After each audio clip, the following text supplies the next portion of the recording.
Hello everybody and welcome back to the second tutorial of actually coding our ARP spoofer, and let us see what we can do in order to fix a few things with our program, such as actually forwarding the packets as we run the ARP spoofer. So let us nano our ARP spoofer.py. Here is our program which we coded in the next video, and let's actually code a function that will restore both the IP address, the MAC addresses in the ARP tables of Windows 10 and in the ARP tables of our router, since as soon as we finish making our program or running our program, we want to actually restore everything back to normal so the target PC and the router doesn't actually lose the connection. So in order to do that, we can make a function which will basically restore everything. We will call it restore. In that function, what we actually want to have is the IP address of our target and the IP address of our router. So we will just set it right here. Destination underscore IP and the source underscore IP. So we make this function right here. All we want to select right here is actually getting the real MAC addresses from our targets. So we want to actually get target MAC from the destination IP, which is the IP of our router in the first case and the IP of our Windows 10 in the second case. And we want to do that for the both machines. So let me just show you how we can do that. We get MAC or get target MAC from the destination underscore IP. We will actually put that into our target MAC address, since this will be the real MAC address of our target, and the source MAC address will be the source MAC address of the actual router in the second case. So get target MAC source underscore IP. All we want to do right now is actually send the packets with these two values. So packet equals scapy.send. Pardon me, not scapy.send. We first of all need to create the packet before we actually run it. We only created the MAC addresses. So open and close this. We make sure that it is a response. We select the P destination to be equal to the destination of the router's IP. The hardware destination equals the target MAC variable that we got with our get target MAC function, and the P source equals to the actual source IP underscore IP, as well as the hardware source equals to the source MAC.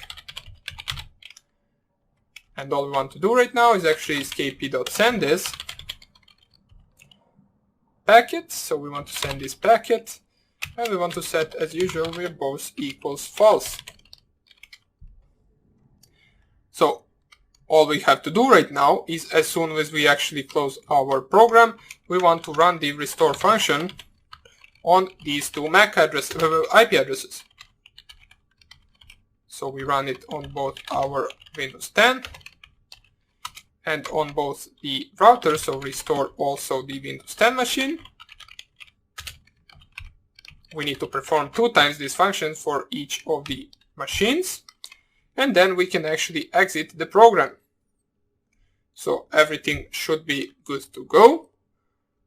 Let me just double check everything. Now, in order, if you actually wanted to target multiple machines, you can just put this in, for example,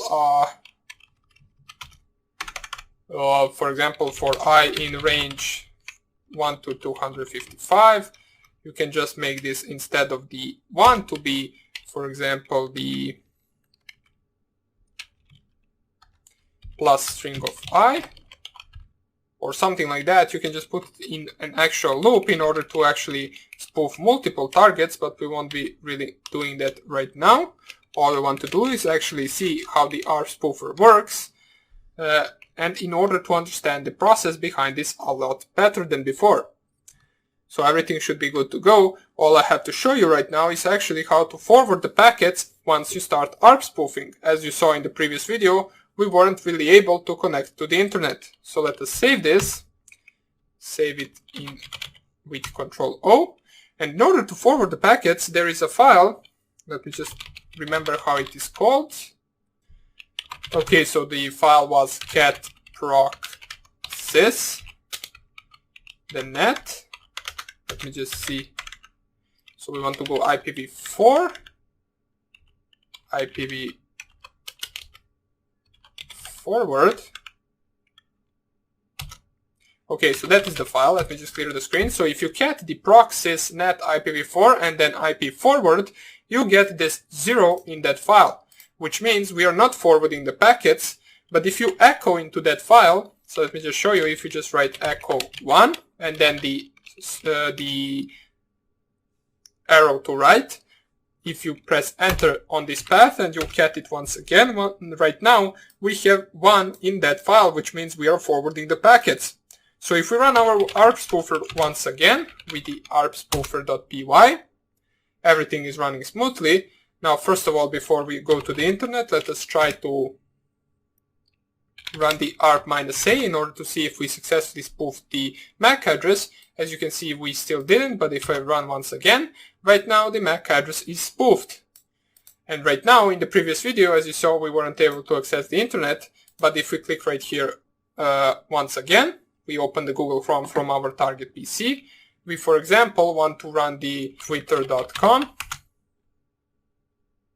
All the packets will go through our Kali Linux machine, and we will be able to load the page, and we will not know anything that is going on around us. We will not know that our packets are being sniffed at, or not sniffed at yet, but being ARP spoofed, and that are going through a whole different machine before actually reaching the router itself. So we actually got the response. The only way for us to actually check that out if we are being ARP spoofed is to run the ARP-A command and to see that we have a MAC address right here which shouldn't be there. As you can see, the first alarm would be that we actually have 2 IP addresses that have the same MAC address, which isn't really possible. So that would be the first way for you to find out how that you are actually being ARP spoofed. So that would be about it for this video. We successfully coded our ARP spoofer, but before we actually close this video, let me see if I just press Ctrl+C and open my command prompt once again. Let's see if our router MAC address actually returned back to normal. And as we can see, it did. So the MAC address returned back to normal. So once we actually start running this program, the target will not notice anything, since we actually made a restore function which will restore back the true MAC addresses of the target and of the router. So that would be about it for the ARP spoofer. We will continue coding in the next lecture.